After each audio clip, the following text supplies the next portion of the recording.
Subscribe कीजिए हमारे channel exam मंथन 24/7 को और बेल आइकन दबाना ना भूलें, जिससे आपको हमारी सभी वीडियोस की नोटिफिकेशन मिलती रहे। हेलो स्टूडेंट, मैं विकास आप सभी का एग्जाम मंथन 24/7 यूट्यूब चैनल पर स्वागत करता हूं। जो आज का हमारा टॉपिक है, लास्ट वीडियो में हमने हड़प्पा सभ्यता का पार्ट 1 कंप्लीट किया था और आज हम करने वाले हैं पार्ट 2। यानी जो फर्स्ट पार्ट था हमने उसमें लगभग आधा कर लिया था कवर हड़प्पा सभ्यता को। आज हम कंप्लीट करने वाले हैं हड़प्पा सभ्यता को। तो आप सभी को एंड तक बने रहना है और जिन्होंने पहला वाला पार्ट नहीं देखा है तो वो इस वीडियो के बाद पहला वाला पार्ट जरूर देख लें, या फिर अभी जाकर पहला वाला पार्ट देख लें, जिसकी लिंक आप आई डिस्क्रिप्शन से ले सकते हैं। ठीक है, और बताना वीडियो के बाद वीडियो कैसी लगी। आप रात को लाइव जरूर आया करें 10 बजे क्वेश्चंस की प्रैक्टिस के लिए, और इस टाइम आप अपने कंसेप्ट क्लियर किया करें सुबह और शाम को ज्योग्राफी की क्लास में। ठीक है, हमारा जो मेन फोकस है, खासतौर पर जो मेरा मेन फोकस है, वो आपके केवल कंसेप्ट डेवलप करना है, चाहे वो हिस्ट्री हो, पॉलिटी हो, ज्योग्राफी हो, इकोनॉमिक्स हो, कुछ भी हो। लेकिन उसमें जैसे मैथ के कंसेप्ट डेवलप किए जाते हैं, वही मेरा उद्देश्य है कि ऐसे ही आपके हिस्ट्री, ज्योग्राफी, पॉलिटी, कोई सब्जेक्ट हो, सभी के बेहतरीन से बेहतरीन कंसेप्ट डेवलप करना, ताकि आप कहीं और पढ़ने जाएं तो आपको सही और गलत का एक अंदाजा रहे। हमेशा सही और गलत का एक अंदाजा रहे। ऐसा ना हो कि आप उस जगह से गलत पढ़ रहे हैं और आपको पूरा मजा आ रहा पढ़ने में और पता पड़ी आपके एग्जाम आ गए और आपने बेकार पढ़ा। ठीक है, कम से कम जो मैंने पढ़ाया उससे ऊपर लेवल का तो ही पढ़ें। ठीक है ना, कम से कम उससे ऊपर लेवल का पढ़ें, कभी भी पढ़ें। यहां तक लेवल का बिल्कुल ना पढ़ें, क्योंकि यहां तक तो मैं कवर करा दूंगा। इससे ऊपर लेवल का पढ़ें। जो इससे नीचे का पढ़ेंगे तो उसका कोई फायदा नहीं है, और इससे नीचे ही सभी पढ़ा रहे हैं। तो आपका काम है केवल वीडियो को अच्छे से सुनते रहना। नोट्स में प्रॉपर डाल रहा हूं, ठीक है, तो आप नोट्स डाउनलोड करके अच्छे से वीडियो को कंप्लीट कर सकते हैं। तो आज का हम टॉपिक शुरू करते हैं, जिसका नाम है हड़प्पा सभ्यता पार्ट 2। ठीक है, उसमें जो सबसे पहले हम पॉइंट है उस पर बात करते हैं, लिपि। देखिए, जो लिपि है, जैसे कि हमारी जो लिपि है वो है देवनागरी।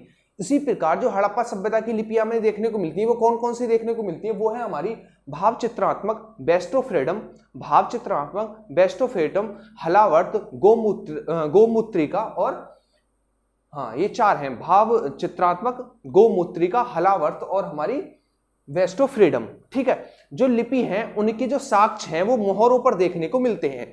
अब बात आती है, मोहरे क्या चीज है? मोहरे क्या चीज है? आज आप दफ्तर में देखते होंगे, सरकारी दफ्तर हो या प्राइवेट दफ्तर हो, उसमें एक मोहर का प्रयोग किया जाता है। किसके लिए? यूनिक पहचान के लिए। यूनिक पहचान के लिए एक मोहर का प्रयोग किया जाता है, ताकि उस आदमी या उस दफ्तर की अपनी एक पहचान हो और उस जैसा दूसरा कोई ना हो। तो उसी प्रकार जो हड़प्पा सभ्यता के लोग थे वो मोहरों का प्रयोग करते थे, ताकि वो अपनी वस्तुओं को पहचान सके।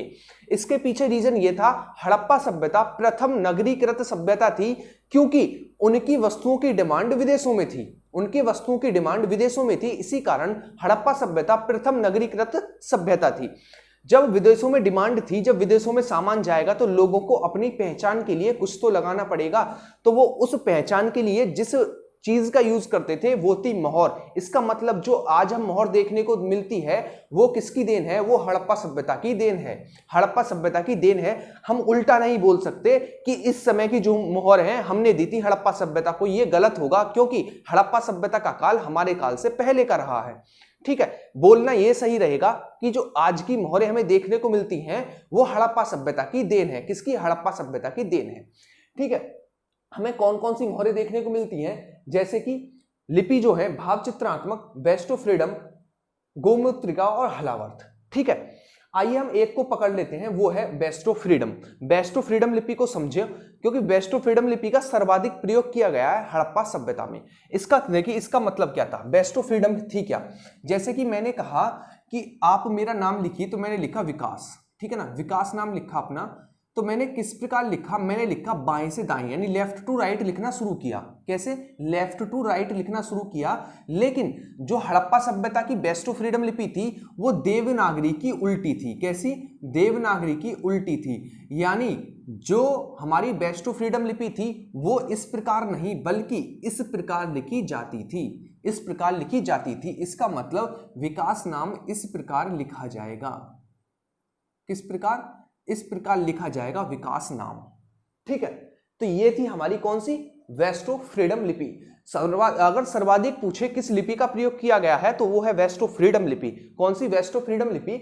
जैसे कि मैंने अपना नाम लिखा विकास, मैंने लिखा left to right, left to right, ये है देवनागरी लिपि। और इसका उल्टा कर दें, इसका उल्टा कर दें तो वो बनती है वेस्ट ऑफ फ्रीडम लिपि, यानी राइट टू लेफ्ट लिखी जाने वाली लिपि है वेस्ट ऑफ फ्रीडम लिपि। अब बात करते हैं कितने मूल चिन्हों का प्रयोग किया गया था हड़प्पा सभ्यता के अंतर्गत। देखिए हड़प्पा सभ्यता के अंतर्गत कुल 64 मूल चिन्हों का प्रयोग किया गया था। 64 मूल चिन्ह। जैसे कि आज के समय पर हमें ABCD में कितने अक्षर देखने को मिलते हैं? ABCD में हमें कितने 26 अक्षर देखने को मिलते हैं। उसी प्रकार हड़प्पा सभ्यता में कितने अक्षर थे उनकी लिपि में? 64। कितने? 64 अक्षर थे। 64 अक्षर थे।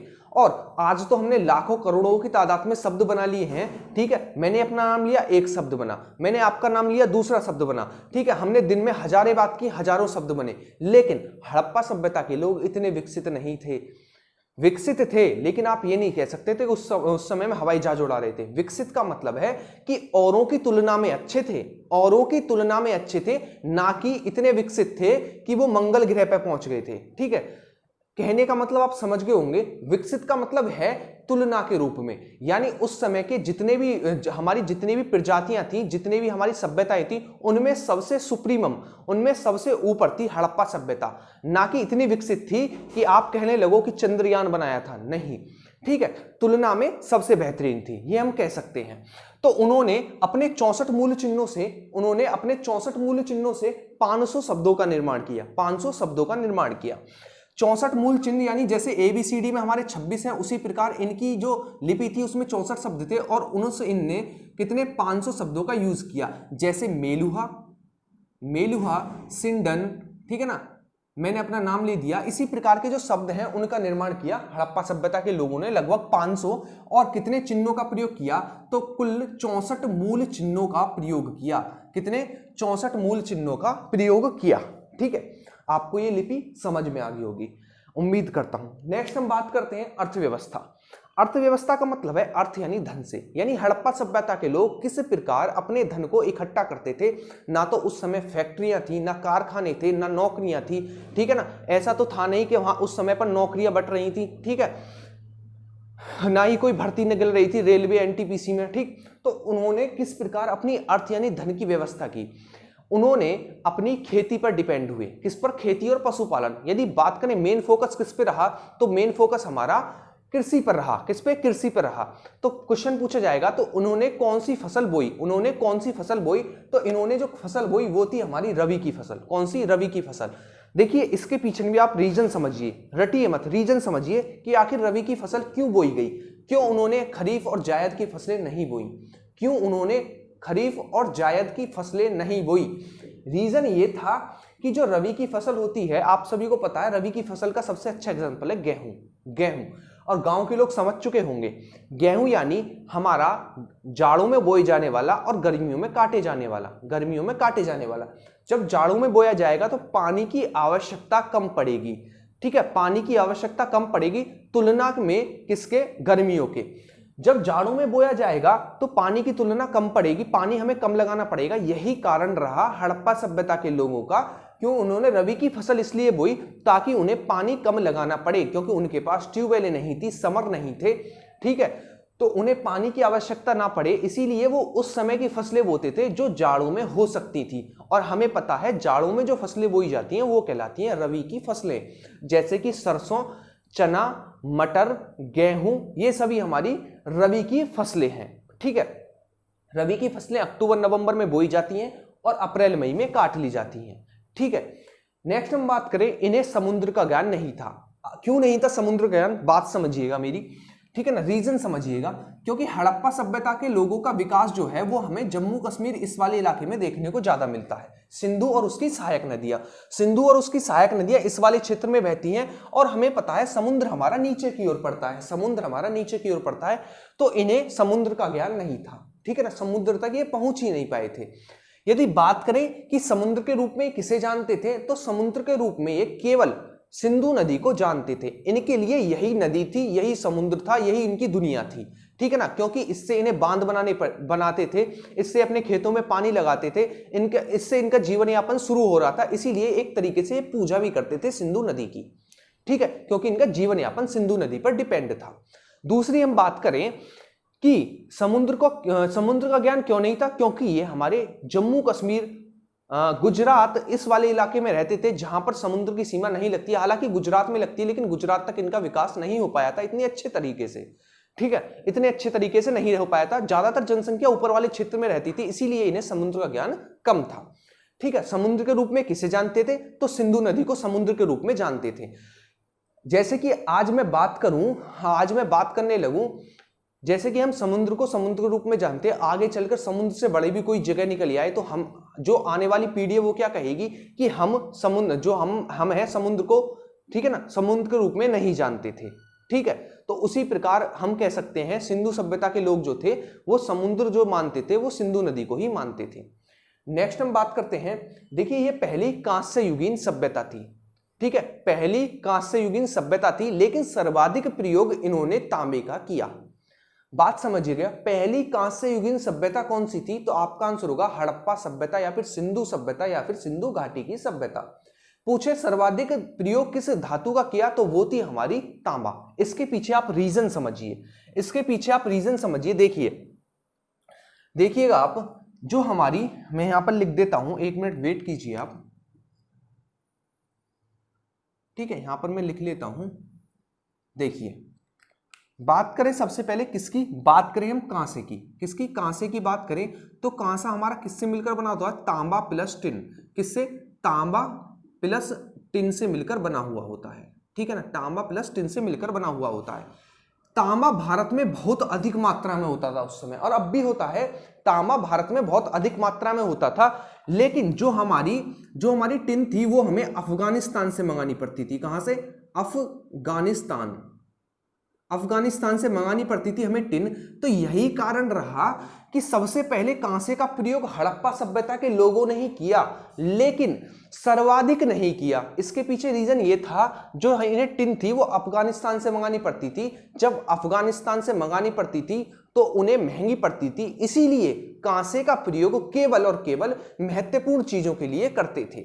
जैसे कि कांसे की बनी नर्तकी हड़प्पा सभ्यता के लोगों की सबसे मुख्य विशेषता है, ठीक है, कारण क्योंकि कांसे का प्रयोग महत्वपूर्ण चीजों के रूप में करते थे, इसीलिए इन्होंने सबसे अच्छी कलाकारी कांसे की बनी नर्तकी पे ही दिखाई है, ठीक है। बात करें तांबा, क्योंकि तांबा भारत में बहुत अधिक मात्रा में होता था, यही कारण रहा कि सर्वाधिक जो प्रयोग किया हड़प्पा सभ्यता के लोगों ने वो तांबे का किया। किसका, तांबे का किया, ठीक है। तो आप याद रख सकते हैं, सबसे पहले कांसे का प्रयोग किस सभ्यता ने किया, तो हड़प्पा सभ्यता ने किया, लेकिन सबसे ज्यादा किस धातु का प्रयोग हड़प्पा सभ्यता के लोगों ने किया, तो तांबे का किया, ठीक है ना, क्योंकि कांसा जो है तांबा और टिन से मिलकर बनता है, और टिन अफगानिस्तान से मंगानी पड़ती थी हड़प्पा सभ्यता के लोगों को, ठीक है, ये रीजन रहा। तो ये क्वेश्चन आपको कंफ्यूज कर सकते हैं, तो आपको ये दोनों क्वेश्चन याद रखने हैं, ठीक है। अब हम नेक्स्ट बात करते हैं अपने टॉपिक पर। नेक्स्ट है हमारा मापतोल। देखिए, मापतोल के लिए बट्टे या बटखरे, जैसे कि आज के समय पर बट्टे का प्रयोग किया जाता है 500 ग्राम का, 1 किलो का, 5 किलो का, उसी प्रकार उस समय पर भी बट्टे का प्रयोग किया जाता था। और उस पत्थर का क्या नाम था, जिस पत्थर से बनाए जाते थे, वो था चर्ट पत्थर। कौन सा, चर्ट पत्थर का प्रयोग किया जाता था। कौन सा, चर्ट पत्थर, ठीक है, चर्ट पत्थर का प्रयोग किया जाता था। बात करिए कितने के गुणज होते थे, तो 16 के गुणज होते थे। जैसे कि आज के समय पर आप देखते हैं किसके, 5 और 10 के गुणज अधिकतर। फॉर एग्जाम्पल देखिए, 500 है तो आप 5 से काटें तो कट जाएगा, 10 से काटें तो कट जाएगा, यानी 10 और 5 के गुणज हैं आज के बाट। तो उसी समय पर उस समय के बाट थे वो कितने के गुणज थे, तो वो थे हमारे 16 के गुणज। जैसे कि 16 ग्राम, 32 ग्राम, 64 ग्राम, ठीक है ना, 128 ग्राम, इस प्रकार के बाट हमें देखने को मिलते हैं हड़प्पा सभ्यता के अंतर्गत, ठीक, ये आपको याद रखना है। यदि करें व्यापार की बात कि सर्वाधिक व्यापार किस देश के साथ था, तो सर्वाधिक व्यापार मेसोपोटामिया के साथ था। बात करें सबसे कम व्यापार किसके साथ था, तो सबसे कम व्यापार था मिस्र के साथ। मिस्र के साथ सबसे कम व्यापार और मेसोपोटामिया के साथ सबसे ज्यादा व्यापार। मेसोपोटामिया के लोगों ने हड़प्पा सभ्यता के लोगों के लिए एक शब्द का यूज किया है जिसका नाम है सिंडन। क्या है? सिंडन। सिंडन का अर्थ है प्रथम कपास उत्पादक। इसका मतलब हड़प्पा सभ्यता के लोग कपास का भी बहुत ज्यादा उत्पादन करते थे। ठीक है, क्वेश्चन पूछा जाएगा कि किन लोगों ने हड़प्पा सभ्यता के लोगों के लिए सिंडन शब्द का प्रयोग किया है, तो आपका आंसर होगा मेसोपोटामिया के लोगों ने सबसे पहले हड़प्पा सभ्यता के लोगों के लिए सिंडन शब्द का प्रयोग किया है। और एक और शब्द है मेलुहा। मेलुहा शब्द का प्रयोग किसके लिए किया गया है? तो मेलुहा शब्द का प्रयोग हड़प्पा सभ्यता के लोगों के लिए किया गया है। ठीक है, नेक्स्ट हम बात करते हैं प्रमुख स्थल और उनसे संबंधित नदियां, यानी कौन सा स्थल किस नदी के तट पर स्थित है। जैसे कि हम बात करें, सबसे पहला, ये तो आपको याद ही रखने हैं, खैर, मोहनजोदड़ो और चन्हूदड़ो हमारे सिंधु नदी के तट पर स्थित हैं। यदि बात करें हड़प्पा हमारा रावी नदी के तट पर स्थित है। यदि बात करें कालीबंगा, तो कालीबंगा हमारा घग्गर नदी के तट पर स्थित है। यदि बात करें मांदा हमारा चिनाब नदी के तट पर स्थित है। देमाबाद हमारा प्रवरा नदी के तट पर स्थित है। यदि बात करें लोथल की, तो लोथल हमारा भोगवा नदी के तट पर स्थित है। बात करें सुतका गेंडोर, तो सुतका गेंडोर हमारा दास्क नदी के तट पर स्थित है। तीन और जगह हैं, रंगपुर, रोजदी और देसलपुर। रंगपुर, रोजदी और देसलपुर तीनों हमारे मादर नदी के तट पर स्थित है। कौन सी? मादर नदी के तट पर स्थित है। यदि हम बात करें आलमगीरपुर, जो कि हमारा यूपी के मेरठ में पड़ता है, हिंडन नदी के तट पर स्थित है। यदि बात करें रोपड़ की, तो रोपड़ हमारा सतलज नदी के तट पर स्थित है। ये आपको रट देने हैं, एक तरीके से घोट देने हैं, क्योंकि क्वेश्चन पूछा जाता है। यदि कोई क्वेश्चन पूछा गया तो सबसे ज्यादा इनसे। ठीक है, तो फिर से रिपीट कर देता हूं, मोहनजोदड़ो चन्हूदड़ो किसके? सिंधु। बात करें हड़प्पा रावी नदी, ठीक है ना, रोपण सतलज नदी, ठीक, कालीबंगा घग्गर नदी, मांदा चिनाब नदी, देमाबाद प्रवरा नदी, लोथल हमारा भोगवा नदी, सुतका गेंडोर दास्क नदी, रंगपुर रोजदी देसलपुर मादर नदी। बात करें आलमगीरपुर हमारा हिंडन नदी और रोपड़ हमारा सतलज नदी के तट पर स्थित है। नेक्स्ट हम बात करते हैं प्रमुख स्थल और उनसे संबंधित खुदाई में जो अवशेष मिले हैं उन पर बात करते हैं। बहुत ज्यादा इंपॉर्टेंट बनता है ये। यदि क्वेश्चन पूछे जाते हैं तो यहां से भी बहुत ज्यादा क्वेश्चन पूछे गए और पूछे जाएंगे भी। ठीक है, क्योंकि हमारी संस्कृति का विकास जहां से होता है उनसे क्वेश्चन पूछा जाना एक जायज है। ठीक है ना, उनसे क्वेश्चन पूछा जाना एक जायज है, गलत बात नहीं है। ठीक, हड़प्पा, सबसे पहले हड़प्पा पर बात करते हैं। हड़प्पा हमारा पड़ता कहां पर है? तो ये पड़ता हमारा पाकिस्तान के सिंध प्रांत में। ठीक है ना, यहां से हमें क्या क्या मिला? यहां से हमें मिला अन्नागार। जैसे कि आज हम टंकी में गेहूं भरते हैं, गांव में गेहूं भरकर इकट्ठा करके रखते हैं, तो उसी प्रकार ये लोग भी एक बड़े से घर में अपना अनाज रखते थे। ठीक है ना, क्योंकि रबी की फसल बोते थे, इसीलिए गेहूं रखते थे।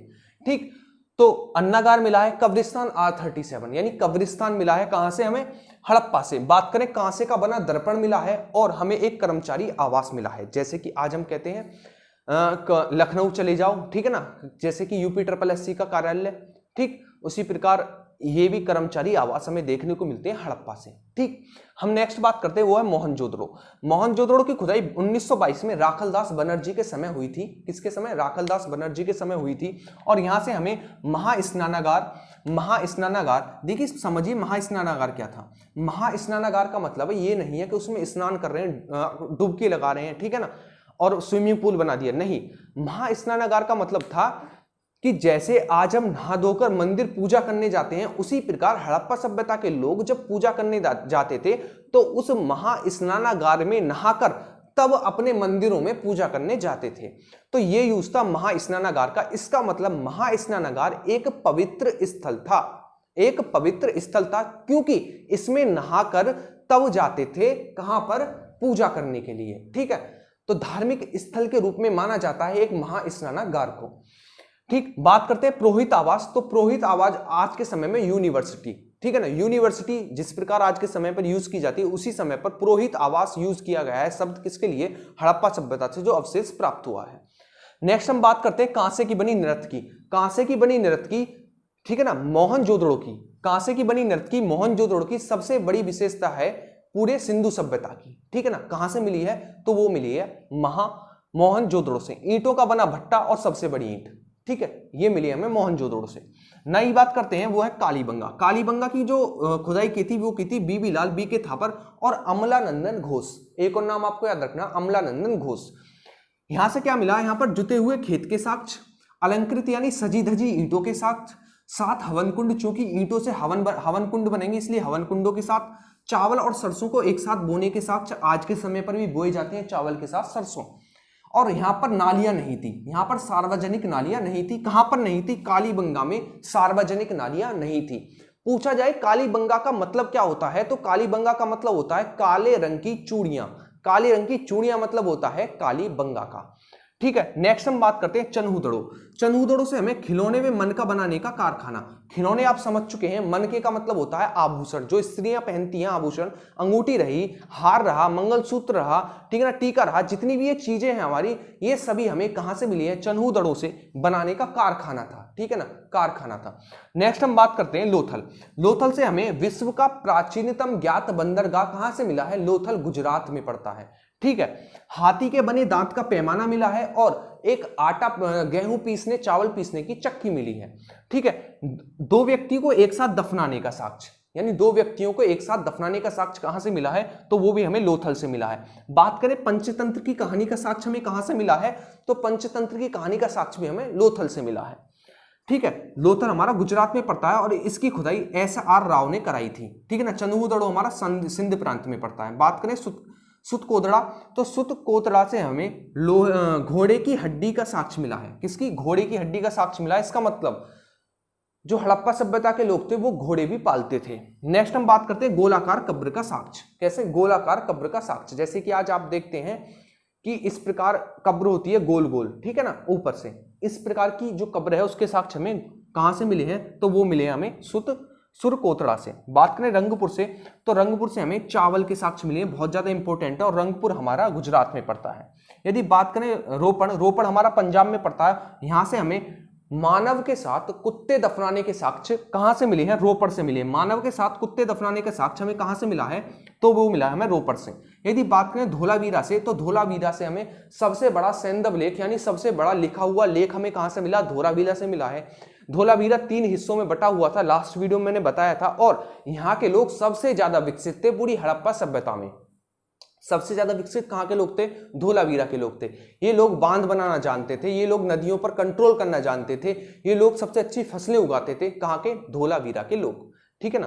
तो ये थी हमारी आज की वीडियो। आप बताना वीडियो कैसी लगी, ठीक है, अच्छे से करना रिवीजन, और मिलेंगे अपनी नेक्स्ट वीडियो में। संडे के दिन मेरी मास्टर वीडियो आएगी, तो आप उसे अच्छे से देखना, ठीक है, अच्छे से देखना मास्टर वीडियो को। और अगर वीडियो अच्छी लगा करे तो उसे लाइक कर दिया करें, ठीक है ना, लाइक कर दिया करें, उससे क्या है, थोड़ा अच्छा लगता है और नेक्स्ट वीडियो बनाने के लिए थोड़ा मन भी करता है, ठीक है।